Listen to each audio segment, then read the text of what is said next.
a guy that cares about people. He's brilliant. He has created something that is going to stand the test of time, and all of us get to share the shared blessing and the shared responsibility to take it to the world. And it's my goal and my passion and responsibility is to open the rest of the world to you as quickly as possible. Now that we've solidified the United States, we've solidified or stabilized the merchant environment, now we're focusing on let's get Asia open. Let's, at the first of next year, we get Europe open. We take this around the world. And the person that's going to make that happen to change lives all around the world, not for just this year, but for years and years to come, ladies and gentlemen, get your notepads out. Your hand's going to cramp up. Ladies and gentlemen, the most renowned chemist in the world of cannabinoid and hemp oil. Please welcome to the stage, Dr. Christopher Shea.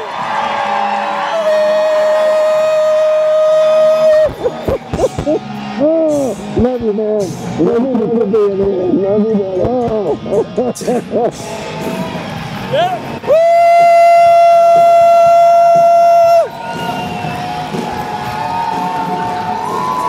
Are we excited? Are we excited? Wow, this isn't like a doctor conference. This is way more fun. Way, way more fun. Well, you got to give me a lot of energy. You know, I've been on the road for 5 weeks now. I'm a little tired.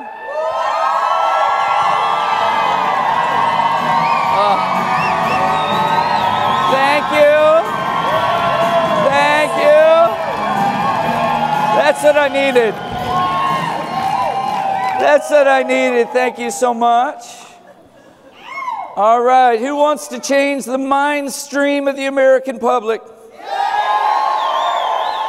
And who wants to take that and change the mind stream, the beingness of the whole world?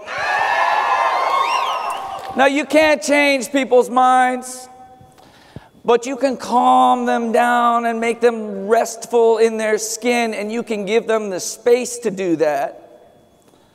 And that's what we're doing with this product. That's why it is so fundamental. That's why it can do so many things. We talk about mind-body connection, but how is your body going to rest? How is it going to feel? How is it going to digest? How is it going to repair when it's got this jangle going on? It's got this pain going on. Our football players describe that pain because they've been there. They had that head rattled. They have that inflammation in their brain. They know what that's like. But we're all going through that just at lower levels, sometimes higher levels. Do we live in a moldy house? Have we hit our heads a couple times? Have we had infections?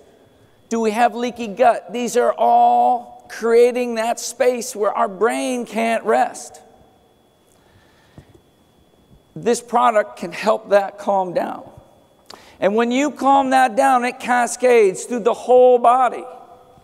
And the whole body can know rest. And the whole body can heal. So today and tomorrow, I'm going to take you through some things. I'm going to get you to understand the product, to know the product. This whole thing grew so fast, it was almost hard to control what went out there, what information went out there. But everybody knew it worked.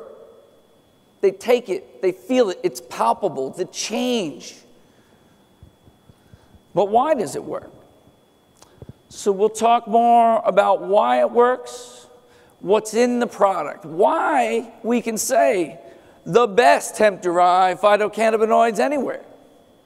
And why do we say phytocannabinoids or phytocannabinoid diols? We'll go through all that. We'll talk about the delivery system. This is the key. This is the secret sauce. You take a wonderful plant. You take wonderful compounds from it. But unless you can get that in, get it into the blood, get it up into the brain, get it where it needs to go, those compounds aren't going to do anything for you. So the key is how we get this in there. And the beauty here is that this vehicle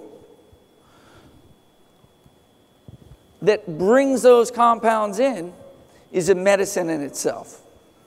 So just in case you didn't know who I was, Christopher Shade, PhD. I had a PhD in environmental metals chemistry after I was an organic farmer. In fact, I was an organic biodynamic farmer. They're like soil sorcerers. Because I was raised by academics, and I went into school believing in nothing, and I thought I could follow this science path and make a change in the world, and I was disillusioned in school. I just didn't feel that it was really taking me anywhere. I was studying environmental treatment of environmental chemical spills, and I found they weren't really doing anything to help. That's why I left school, and I went into organic farming. I did all these different things. And you know, you're not really in control of your life. You're not in control of what you do.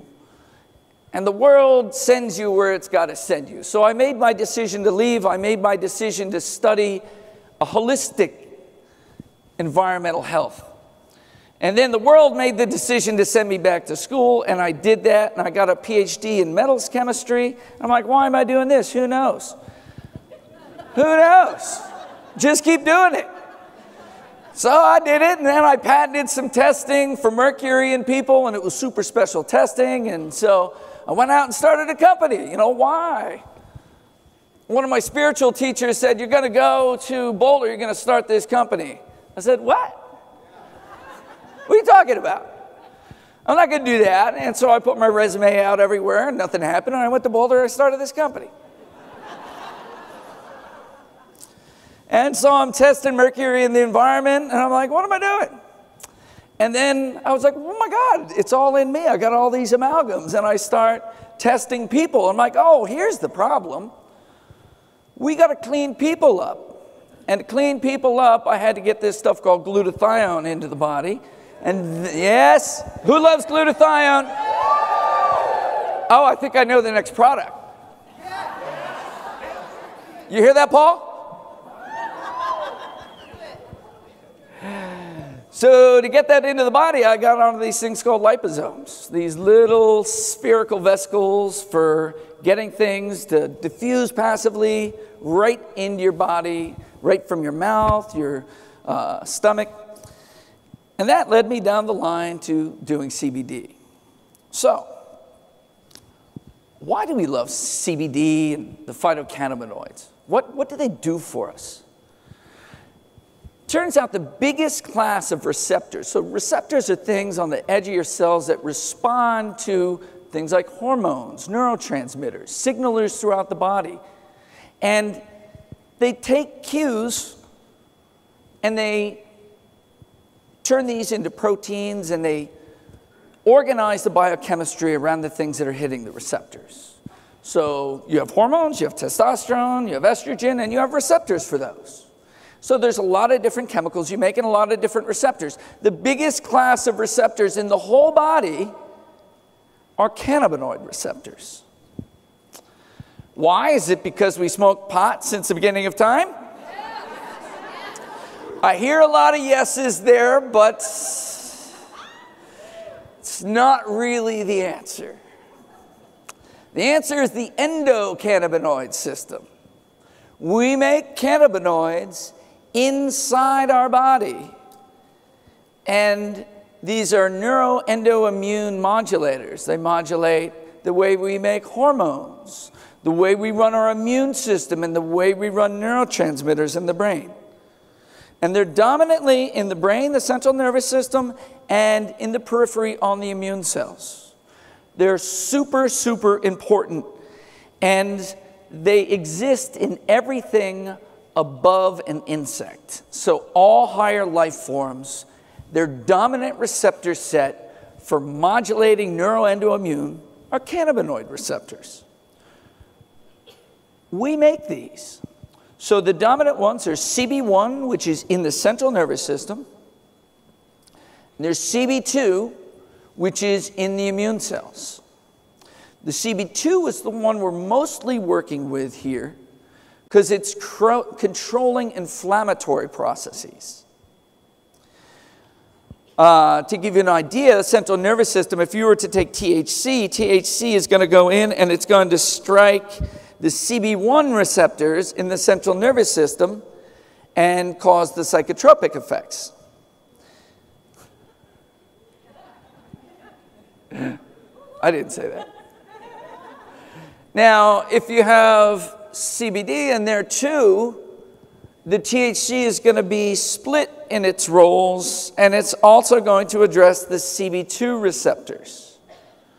And the CB2 receptors are the more important ones for all of the therapeutic benefits. There's also other ones. There's the, these are funny ones. TRPAs and TRPVs, these vanilloid receptors, transient receptor potential vanilloid receptors. These are other ones that they're starting to find, and these are associated with pain and itch on the skin, and why CBD is good for a lot of topical rashes and pain. So there's a whole system that cannabinoids fit into. Now, CBD does not directly attach to these receptors. If something attaches to a receptor, it's called an agonist. And if something blocks a receptor, it's called an antagonist. So CBD is not an agonist for either receptor, but it's a modulator of the receptor. It sets it up. It sets a stage where our endocannabinoids or other plant-derived cannabinoids are given a balanced approach to the cannabinoid receptors. So a lot of people, one of the things that we have to dispel as a myth is the idea that THC is required for, quote, activation of the CBD. THC is not required for activation of CBD. And the reason is that CBD is modulating what your endocannabinoids are doing, and it's increasing the endocannabinoids. So first, let's look at the endocannabinoids.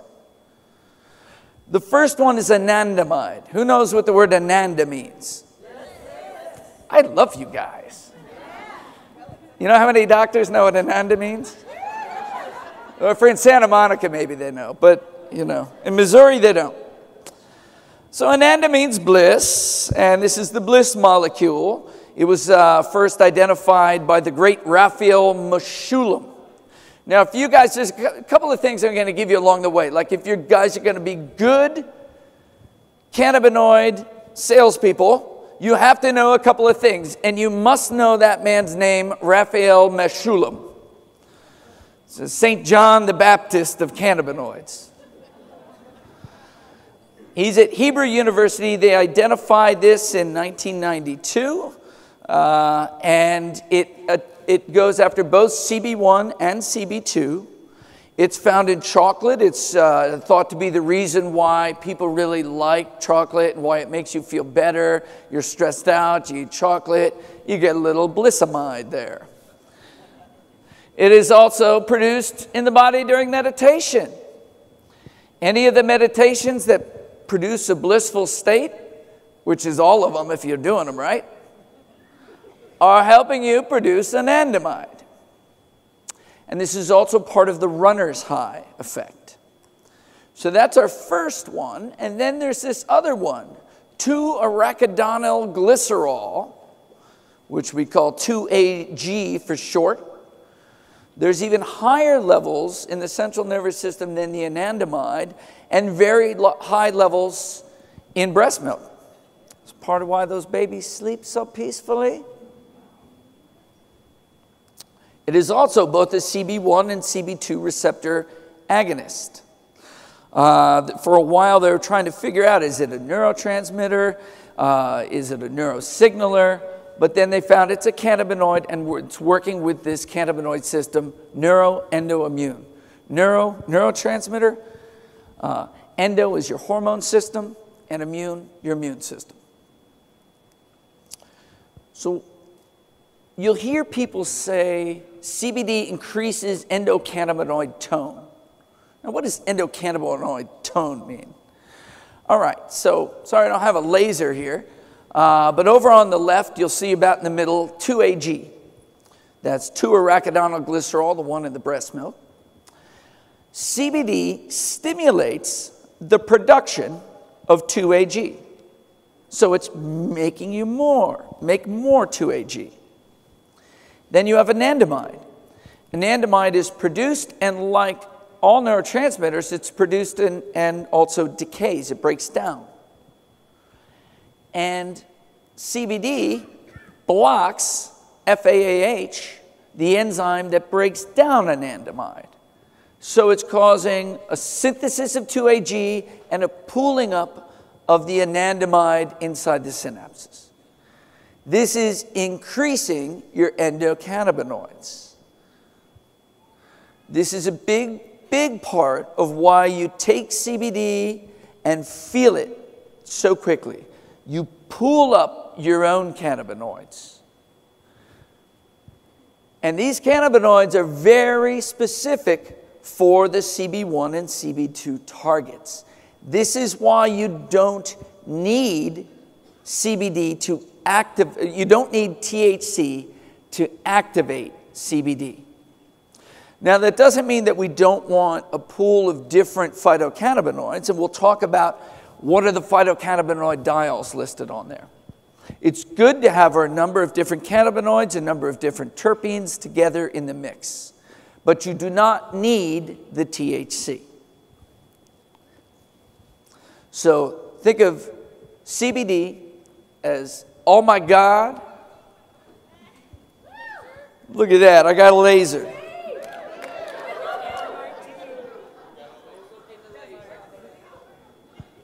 It's a pretty weak laser, JT. Have you ever heard that before? Sorry, JT.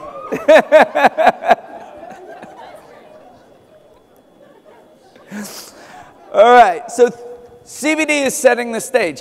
When it comes to THC, they talk about, as I said before, CBD is modulating the way that the receptors receive the cannabinoids. It sets up the stage for them. But you are making the dominant agonist, the anandamide and the 2-AG. Second reason you don't need the THC as part of the whole healing of CBD, gene transcription modification. Big word. And we'll talk more about that tomorrow. Tomorrow is going to be more science-y. Today is going to be laying out the stage. So when we're talking about the brain and we're talking about neuroinflammation, it's really easy to talk about CBD.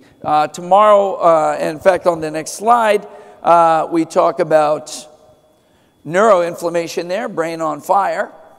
And in neuroinflammation, in that little cyclical diagram on the right, there's something called a microglia in the brain. It's an immune cell in the brain, and it's not supposed to release pro-inflammatory compounds.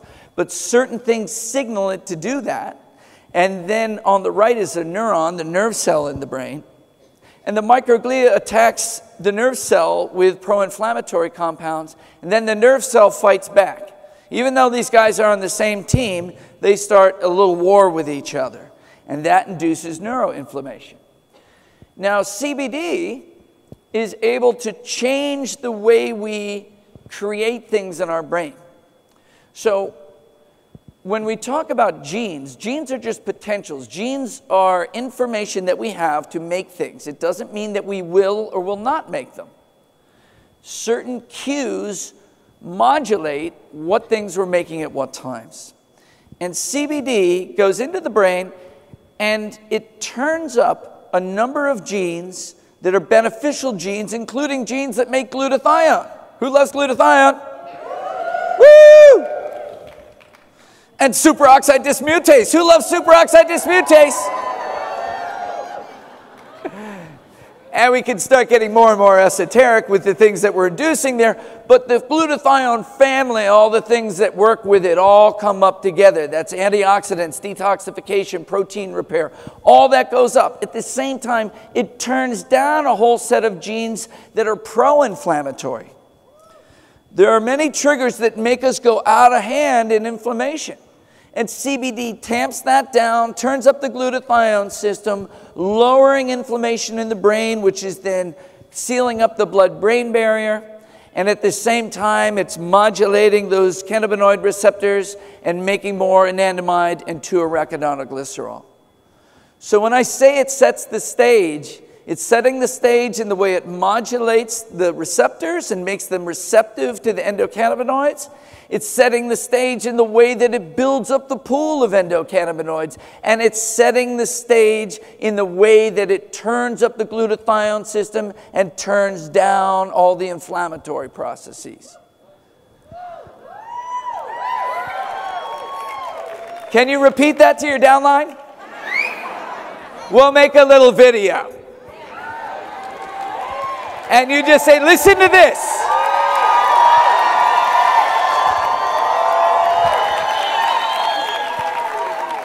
And if they don't sign up, then, just dose them a couple more times and they will.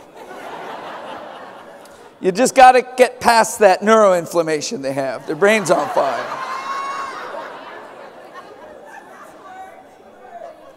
Squirt, squirt, pass. No, pump, pump, pass. The magenta hempstress. All right, so we'll talk about that stuff tomorrow. Brian, do you have a video for me? Brian's going to show us a video. Most dietary supplement delivery systems now, which is generally capsules and caplets, don't get absorbed well by the body. Turns out, nature has given us the perfect blueprint for a solution, the liposome. Cell membranes are comprised of lipid bilayers, and we can make these same lipid bilayers and use them to wrap around the nutrients we want to deliver. And we can make these so small they get delivered right in the oral cavity into circulation before they even get down to the stomach. And these liposomes are so similar to your cell membranes that they are incorporated, fused into the cell membrane while the nutrients are delivered right into the cell.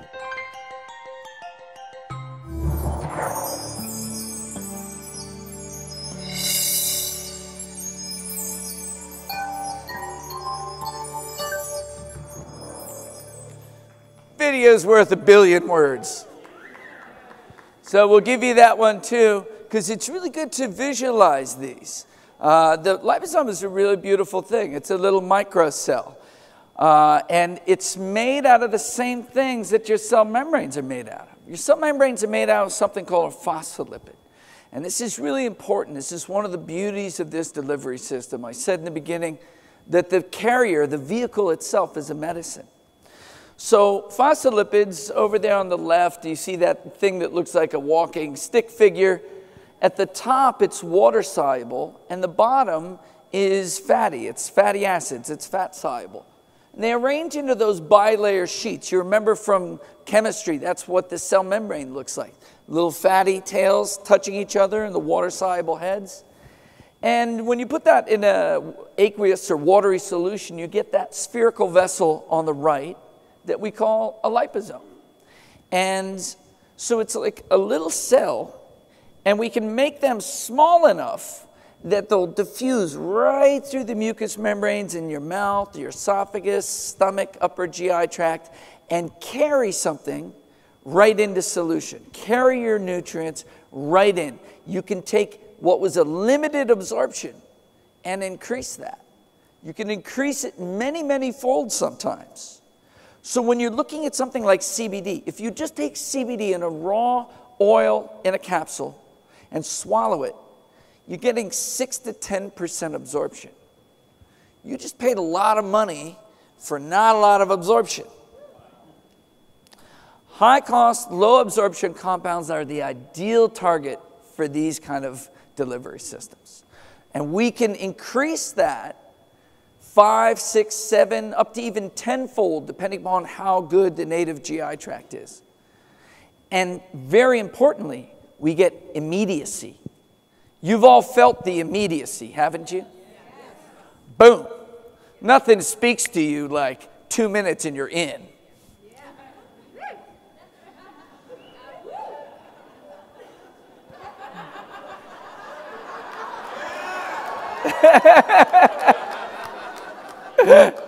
Next slide, please.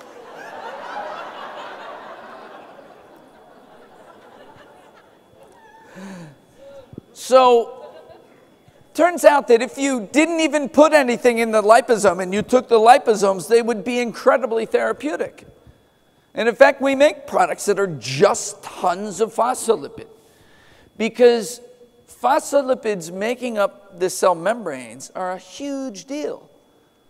And it's not just the cell membranes. If you want to speak eloquently about phospholipids, look up Bruce Lipton's work on epigenetics and membranes. So Bruce says that the real intelligence of the cell is not in the nucleus. That's just the library that holds all the books that have all the coding for all the things that we could do. But it's the membrane that reads the environment and decides what's appropriate for the resources we have. What should we do given where we are now? And when those membranes are damaged, this signaling starts to go down.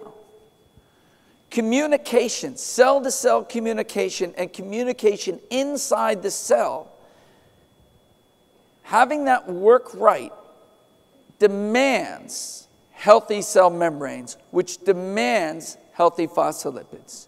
You see all of these things on the outside of the cell. All these structures there are involved in this intricate web of cell-to-cell communication.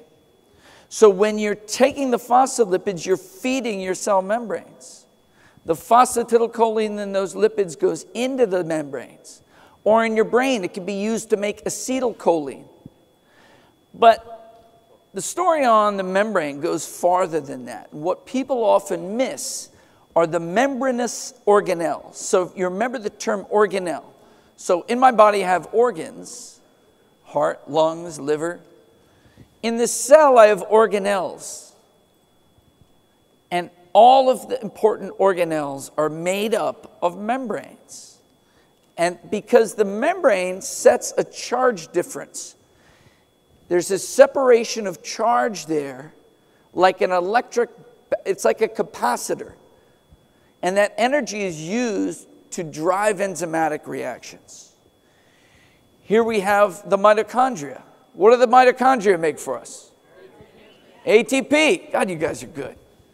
They make all of our cellular energy to drive all our reactions.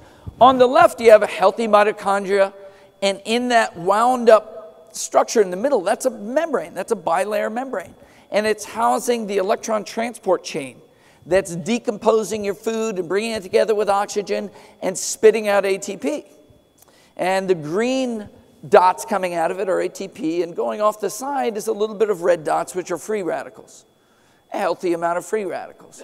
But on the right, where they damage the membrane, now you can't tie together and thread the needle of those different reactions in the electron transport chain, and instead of making energy, you make free radicals. That's chronic fatigue. That's worn down, foggy system. And one of the oldest therapies for fixing that is phosphatidylcholine therapy, taking a lot of phospholipids to rebuild those membranes. Now, people know mitochondria, but not many people know the endoplasmic reticulum. That's my favorite organelle. Why is it my favorite organelle? 2 minutes and you'll know. Over there on the left, that's the steroidogenesis chart. Cholesterol going down through all these transformations is going through membrane-bound transformations. The pink bars are where the transformations are in the mitochondria, and the green bars, they're in the smooth endoplasmic reticulum. So all of our sex hormones and glucocorticosteroids are made through transformations on those membranes. And when you feed phosphatidylcholine into the system, you feed those membranes. And there on the left is a picture. In the green, you have mitochondria. The yellow are the endoplasmic reticulum. And the bottom left is the Golgi apparatus, also a membrane. And now that they find that they're made, and they all hang out and they touch each other and they talk to each other to unify all these reactions that are keeping you alive. Those are all mediated through membranes using phospholipids, the same thing that we're using to make the delivery system for our hemp oil. And on the right, that's a hepatocyte. That's your liver. Liver totally depends on phospholipids. All right, so we had our first picture of a liposome over on the left, and that was just phospholipids and water. Now this sort of furrier, wilder looking thing on the right is starting to incorporate other surfactants into the membrane so that it can house multiple different compounds, and it can start to do really difficult complex chemistry. So now we're getting into really the kind of particles that we make. Now let's look at a couple of other particles. So we talk liposomes, but really you'll see on the bottle, this is nano-emulsified hemp oil. So I want you to understand now the kinds of particles there are in the domain called lipid nanoparticles. So lipid nanoparticles are different spherical particles with different compositions made to host different compounds. So on the bottom left, JT, where's my laser? Follow my finger. Yeah. Water-filled on the left, that's the liposome or liposome. In the middle, that's oil in the middle with a single layer of phospholipids around the outside, and that's called a nanoemulsion. Oh, he's back. Hi, JT. Oh, that one's good. I don't know, that's not that good. Must be bouncing off of there. He took some hemp oil. All right, I'll go below it. So there's the water-filled one. The middle is an oil-filled one. That's more like what we're working with here, a nanoemulsion. The oil in the core has the phytocannabinoids dissolved with some terpenes wrapped with the surfactants. But the one above it is more like it. So you've got phospholipids as your dominant surfactant, and then you've got a co-surfactant. A co-surfactant is another surfactant which works harmoniously with the phospholipids to make a stable membrane. That's the analog of vitamin E called TPGS. We'll talk about that later, what that is and why that's in there. We'll talk about every one of the ingredients. Everything that's in there is in there to make what it is. There is no reason other than that is what makes these particles. It's what makes them hum. On the right, we have that more gnarly one, but this is just to give you an idea that when you really get into delivering a lot of compounds, the particles get more complex than you see them as just the lipid bilayer. So how are we going to get to know these? You're out there in the field, and you have this amazing product, and you're showing it to people, and you're from Ojai, and somebody goes, this other guy here in Ojai, he says, like, man, your stuff's not gnarly, or it is gnarly, or something like that, and, you know, really his has the quantum magnetic field around it. And then you give a bottle to Chris, and he goes, what is this crap? Oh, it's got a lot of language around it. So we're going to teach you how to visually assess some of this stuff. So the easiest way to characterize these particles is by size. And here, smaller is better. And so visually, you see on the right, you see those each one of those is a lipid bilayer. The top, the MLV is called a multilamellar vesicle.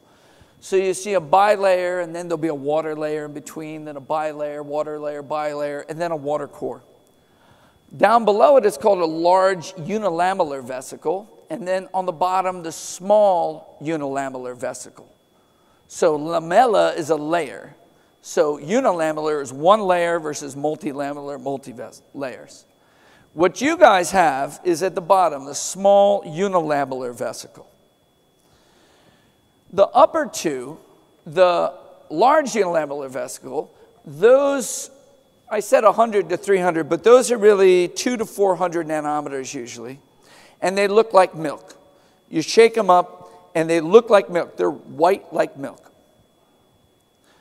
And then at the top, you have the multilamellar vesicles. When you see those are thick. They're like a paste. If you ever had like Live On Labs vitamin C, that would be a multilamellar vesicle. There's only one or two things claiming to be a liposome or a lipid this or nano this out there in the CBD world. And both of them are large unilamellar vesicles, if they're vesicles at all. I'll show you a picture of one of them. See, when I started showing you pictures of going from just phospholipid bilayers into having multiple components in the membranes, that's because just lipid bilayers cannot house cannabinoids. It is chemically impossible unless you just put a tiny, tiny bit in. And a lot of people are trying to use a standard liposomal format for doing cannabinoids, and it can't be done. And they're just selling you on the dream of the liposome, not the reality. So if you're in Ojai, just look at them and say, dream on, buddy. So, let me see where we are in this. All right. Size and uptake. Let's first look at that, and then we'll talk about what the word nano means. So, size and uptake. On the left there, you see those bars, and there's a black and a white bar for each designation. The designations there are size.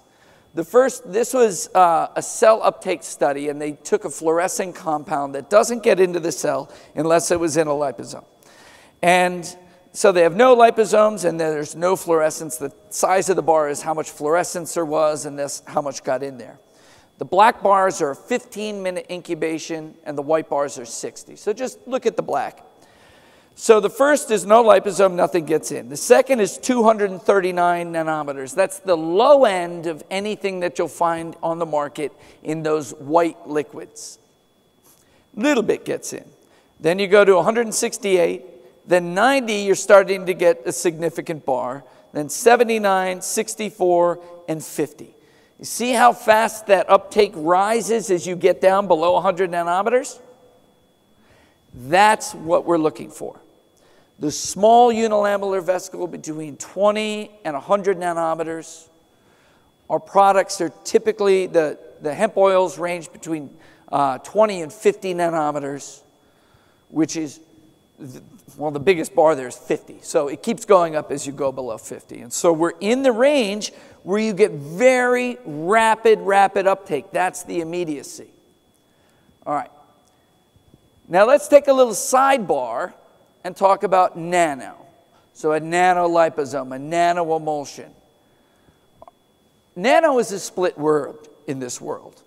A lot of people are afraid of the word nano because, and there are good reasons, there are many mineral nanoparticles that are used in industry as catalysts. And these can get into the environment, and they can get into people, and they can lodge in the organism and create free radicals in there. They disrupt chemistry, and there's not really good mechanisms in your body to get those things out. These are cadmium sulfide particles, zinc oxides, silver oxides, titanium dioxide particles. This is where nano is a problem. But in lipids, it's not. Nano just means less than 100 nanometers. It was a size range determined by the nanotechnology industry early on, just to differentiate when you were getting into this small range where these catalysts worked real well. So that pertained to mineral catalysts. But the word stuck for a measure. Anything under 100 is called nano now. So if you're a nanoemulsion, you're an emulsion that's less than 100 nanometers. A nanoliposome, you're less than 100 nanometers. So 100 nanometers is 0.1 micrometer, it's 0.0001 millimeters. It's just a size designation. Now, the body is a lipid nanoparticle generator. It does these things. On the right, you see the lipid nanoemulsion. In the middle, a liposome. And on the left is what's called a chylomicron. Notice they look very similar. A chylomicron is what you make in your GI tract and just inside your GI tract. They're little particles that you make to move triglycerides to your cells to use for energy. The outside of them is phosphatidylcholine, and the inside are dietary triglycerides. And their size range, 70 nanometers to 200. As you use up the triglycerides, they get smaller and smaller until you get around 70 nanometers, and then you recycle them. Your body makes these particles. This is not scary. And you have enzymes throughout your body to take those lipid particles and break them, either move them into membranes, break them down into ATP, break them down and use them for acetylcholine. They're called phospholipases, breaking the lipids, phospholipid breakers, phospholipases. So nano is not scary. That could be another video. But we use it because we're trying to distinguish ourselves from other products that are far above this range. Now, fortunately for us, and there's a picture of some of our hemp nanoparticles, and that's 20 nanometers about. But fortunately for us, this is a very visual thing. And when you get down to about 100 nanometers, these products go from being clear to going to opaque to going to transparent. Because, and this is kind of a cool talking point, around 100 nanometers, the particles are smaller than the wavelengths of visible light. So light's traveling, and it's got a big particle, it goes boom, it bounces off of it, and you see it looks white. But when the particle's small, the wave just sails by. That's why these are transparent. And so if somebody's selling you something that looks like milk and says, oh yeah, it's 85 nanometers, you know it's not true. And I'll show you some examples of that. So let's move to, there's an example. This is a liposome. That's a 70 nanometer liposome right there. And that was put into a centrifuge tube. And we'll see a couple pictures like this. And we put it in a centrifuge. And what that does is speed up time. Because time is gravity working over time, separating oil and water. What are all of these? They're essentially emulsions. They're mixtures of oil and water.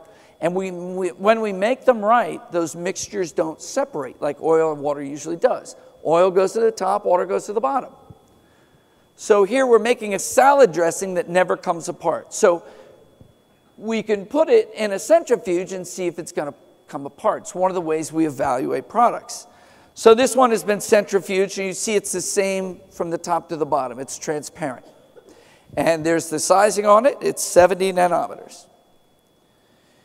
Here were some competitors' products, and these weren't CBD. I'll show you the CBD next. This was another product. And on the left there, it's kind of yellowish, and you see there's a thick layer at the top. That's called creaming. Those are broken down phospholipids that go up to the top when you centrifuge them. Then there's a sort of transparent area and then a very thick area at the bottom. So there's three distinct zones in there. That's a very unstable particle. And this guy who was making this was using my marketing literature and trying to say that he was smaller than ours. But you can just look at it and you know it's not. And so when you put it through the laser sizer, it tells you it's 309 nanometers. The one over on the right will look a lot like the products that you see out there that are in these lipid deliveries. Dose of Nature looks like that. I don't know about the Ojai stuff. I haven't seen it recently. It should look like that on the right, though. And when you measure it, it's 324 nanometers. Very big. Very big does not get you immediacy. You'll get some bump in absorption, but it won't be real good. In fact, when we did look at the products out there, 2 different liposomes were brought into us to look at for CBD, and one of them had about 30% of what it was supposed to have, and the other had 50%.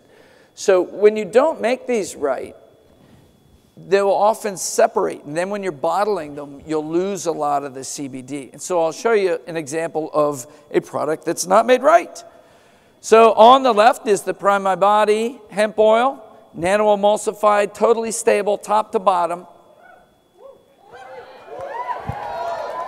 And these will be stable like that for over 2 years. On the right, elixinol. I wasn't supposed to say that.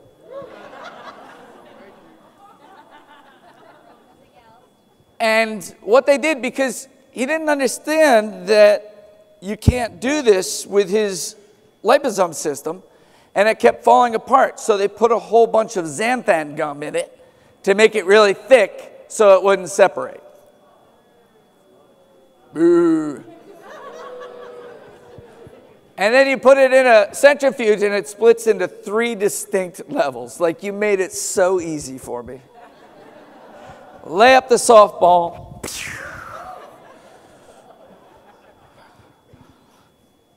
So it's a couple of years before anyone will have anything good. So that's really good for you. You have no competition.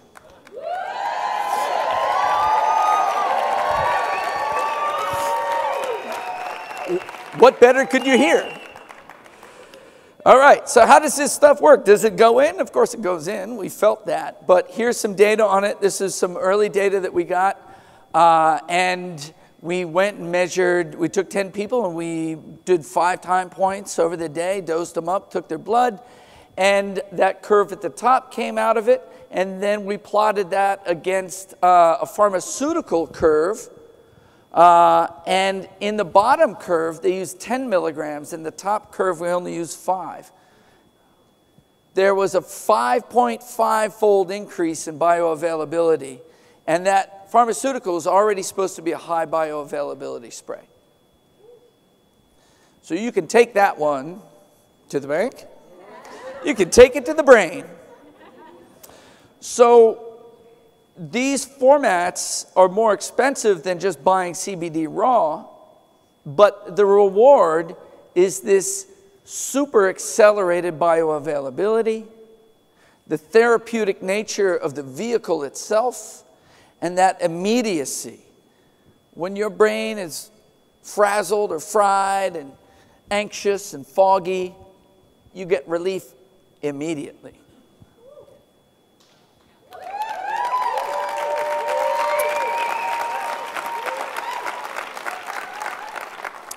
All right, so let's talk about the ingredients. So people ask me all the time, let's start with ethanol, because we'll be going out after this.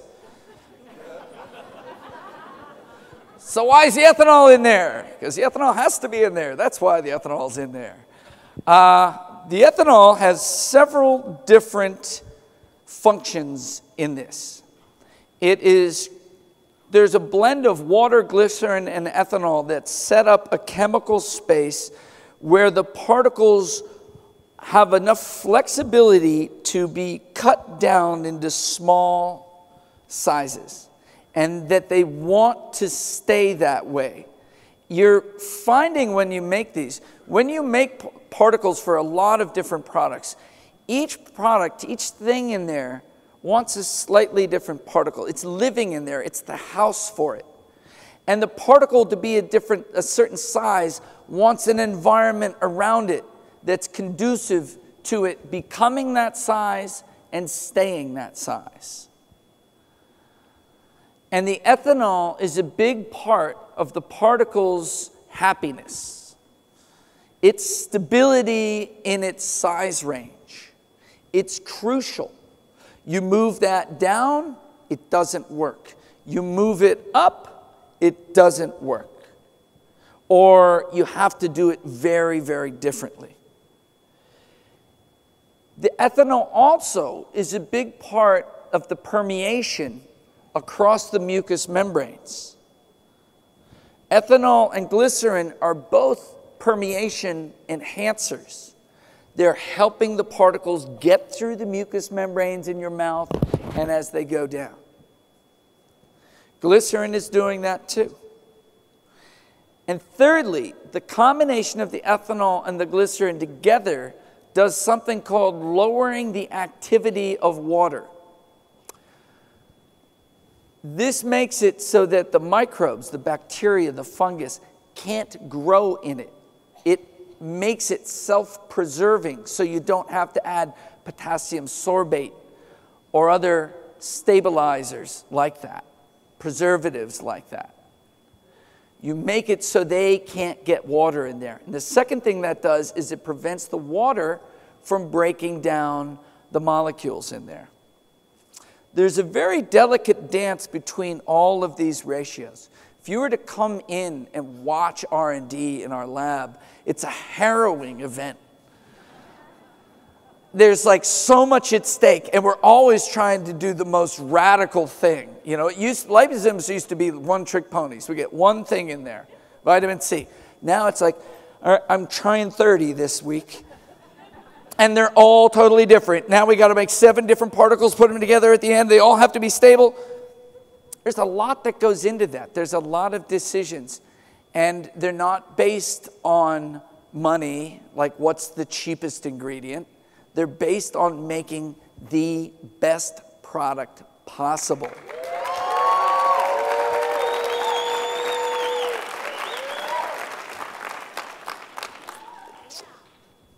So, let's talk about some other ingredients.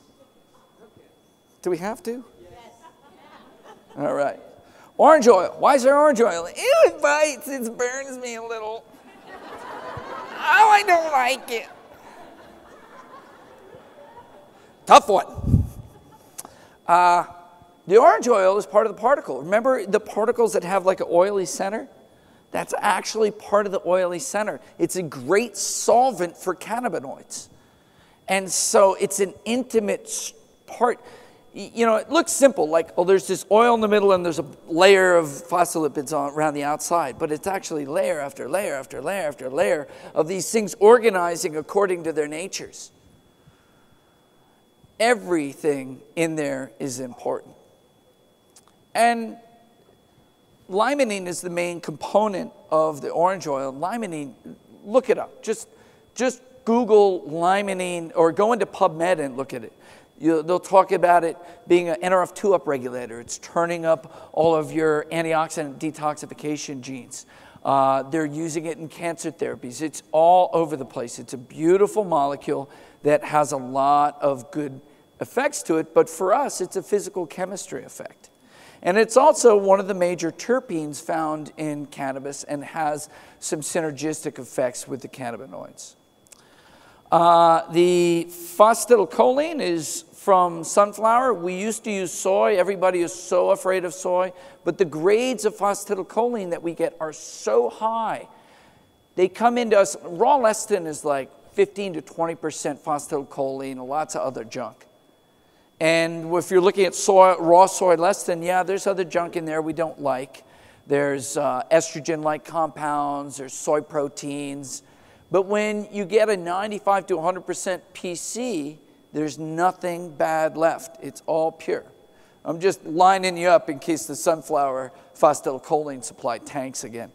This is actually really true. I mean, this will sound like a joke, and it's almost comical, but two, 3 years ago, I almost had a nervous breakdown because we switched everything to sunflower. And then all of a sudden, the world's sunflower PC supply tanked because of the damn Ukrainian rebels.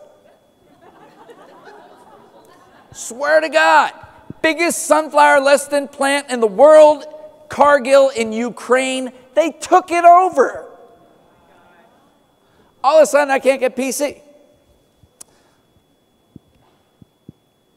I almost want to tell you who I met the other day, though. It was so exciting.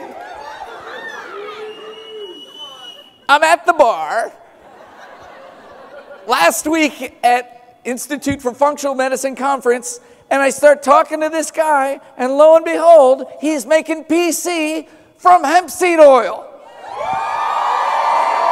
Woo! I couldn't believe it. I thought somebody slipped me a Mickey. But it was true. We're going to look at that. No guarantees. It has to be good. But that'll be amazing. All right. And moving on, the last one we have, well, let's discuss phytocannabinoid diols, and then I have another slide on ingredients, and then they're going to kick me off the stage. So phytocannabinoid diols. Why do we say phytocannabinoid diols? It's kind of a complex thing. There is pure CBD now has a drug application for it, and the definition of that is it's like a 99% pure synthetic CBD. Natural sources with multiple cannabinoids are still not that drug. And so we normalize or set the concentrations there according to a class of compounds called phytocannabinoid diols. So a diol, like cannabidiol, will have, now if Jake T had a good laser for me, this would be easy. They have two hydroxide groups, OH. See the OH on the top and the OH on the going sort of the bottom left. That's cannabidiol. Now, the one below it, that's supposed to be cannabidiolic. No, what's the one below it? Oh, sorry. The one below it is CBDV. I didn't type that in there right. Cannabidivarin.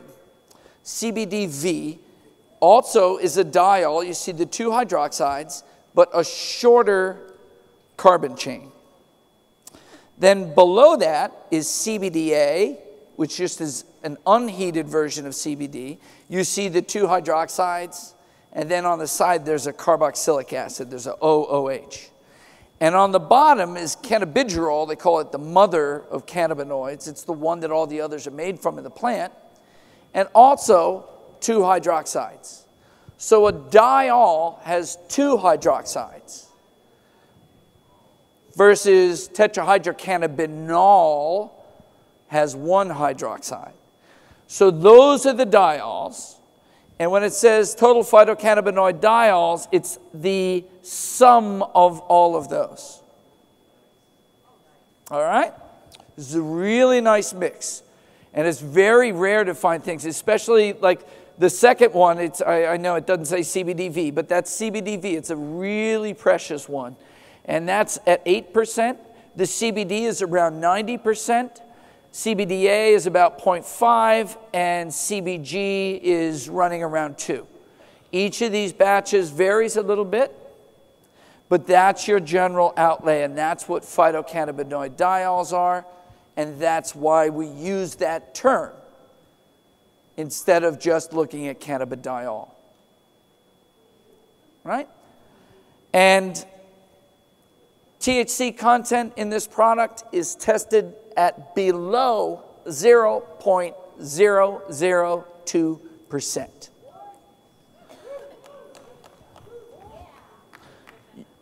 THC free. That is a big deal. All right?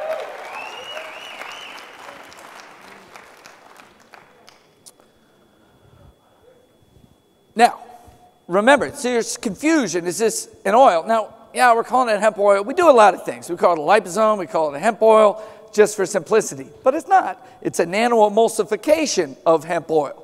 Remember, the CBD is in that particle, and down in the container down there, those particles are dispersed in the water, glycerin, ethanol matrix.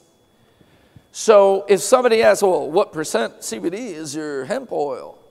That's not what you're talking about. You're taking an oil that the sources are between 60 and 80% CBD. You're putting it into those little nanoparticles, dispersing those into water.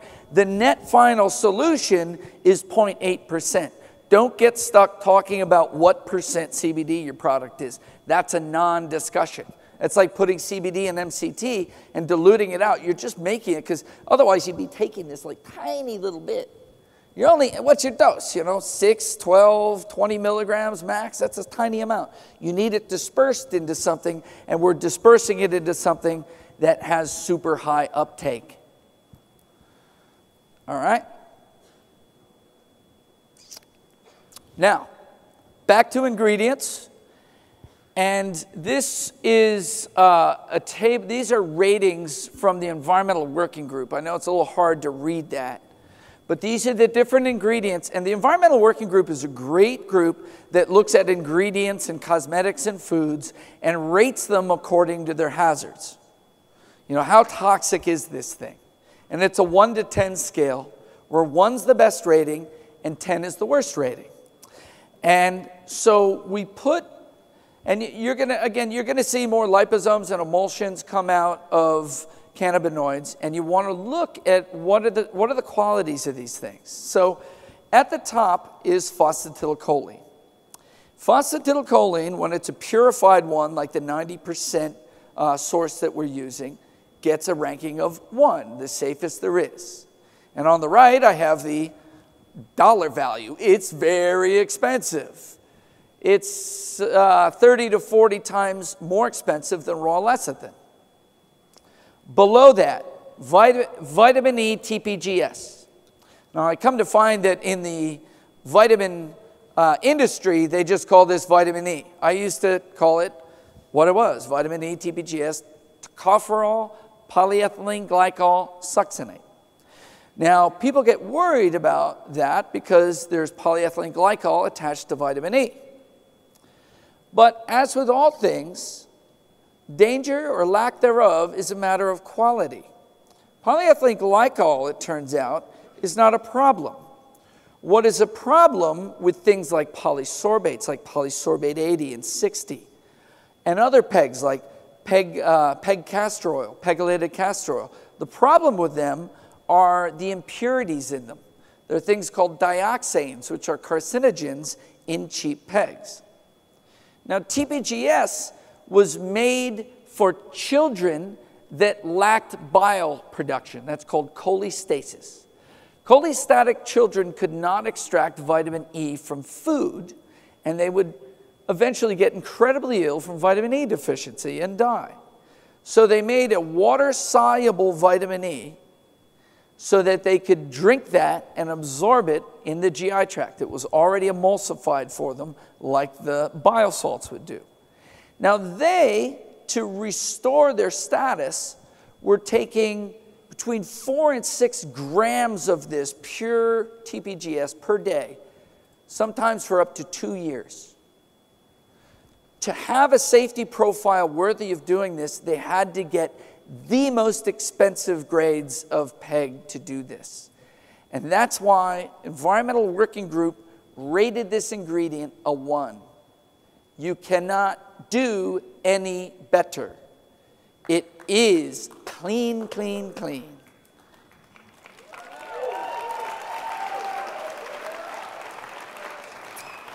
And even good friends of mine have to ask that. We're used to trigger words, like soy, a trigger word, PEG, a trigger word.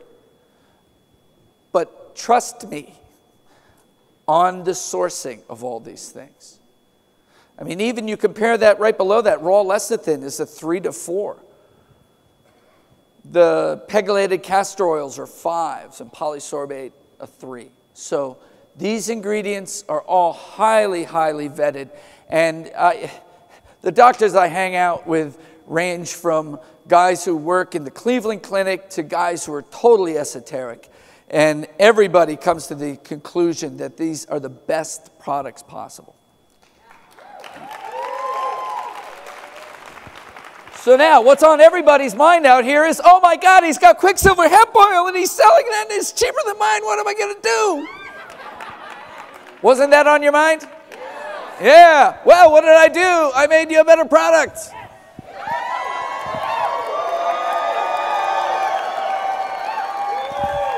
Keep the price the same, 33% more phytocannabinoid diols in there now. There's 400 milligrams per bottle, 16 milligrams instead of 12 in your 4 pumps. You know it, baby, and the price remains the same.